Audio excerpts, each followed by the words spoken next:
So, Anthony Smith versus Glover Teixeria was a pretty interesting matchup.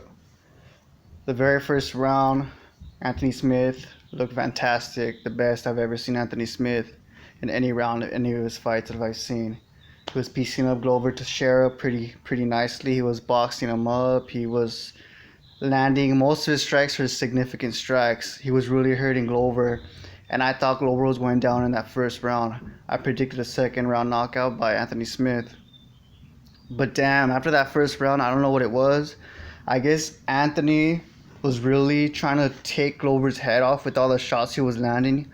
You could definitely hear the shots that were being landed by Anthony Smith, and I just thought Glover had no chance. But during the second round of that fight, I don't know what it was. Anthony Smith it seemed like he was breathing heavily, and Glover somehow was coming back from that storm that he just ate in the first round. You could arguably say that first round was 10-8 for Anthony Smith. And I really don't know what happened, but I thought Anthony Smith was going to win. Glover Teixeira comes back. He's piecing up Anthony. He threw him on the ground. He's ground and pounding him. I believe someone in the commentating team at the fourth round, which could have been stopped in the third, said the 2 rounds before were 10-8, and you could definitely argue that because Anthony Smith just faded after that first round. He had no chance against Glover, and Glover was just landing. And that third round, I believe Anthony Smith got dropped. And I believe that's the same round. What I really want to know, if anyone knows what happened, Glover had his back for most of the round.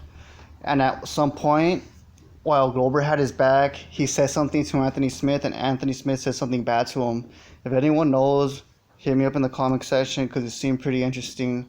It seemed like Anthony said something in words that I could interpret that would say, hey, it happens, man, as in he admitted defeat. Like, there was no way of him showing after he got dropped, after he got rocked. He was just backing up with all the punches. Like, by me seeing him backing up, it was the hard shots that Glover was landing, some not as hard, but most every shot he would back up to the cage. To me, that signifies that he doesn't want any more of what's going on. And Jason Herzog gave him more than enough to recover, more than enough and some to recover and come back and win this fight. And I think Jason Herzog, you can't blame him. I think he did more than enough and some by letting it go to the fourth. But it's hard to explain if you did not see the fight. I think Jason Herzog did an amazing job because he gave Anthony Smith all the chances to, like I said, come back. And I think you should blame the coaches of Anthony Smith for letting it go more than after the third round. It just reminds me of Raquel Pennington versus Amanda Nunes. It pretty much went down that same way. So you can't really blame Jason Herzog because he was just doing his job. But like I said, he could have stopped it near the end of the third. It seemed like he was about to stop it for a moment when Anthony Smith was getting ground and pounded by Glover. And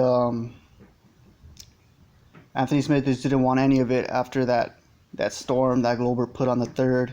The fourth round, he didn't have to come out and fight, but I guess his coaches thought that losing some teeth wasn't big enough of an attention or sign that Smith wanted outs. But I think his cornerman probably thought that Smith is tough, and no doubt he's tough, but like just what happened last week Saturday, Tony versus Justin, there's only a certain amount of punishment one person can take.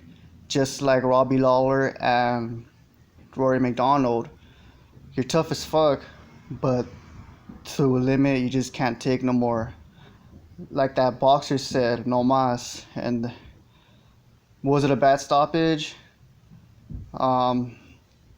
Yeah, I guess so. But I don't know. What do you guys think?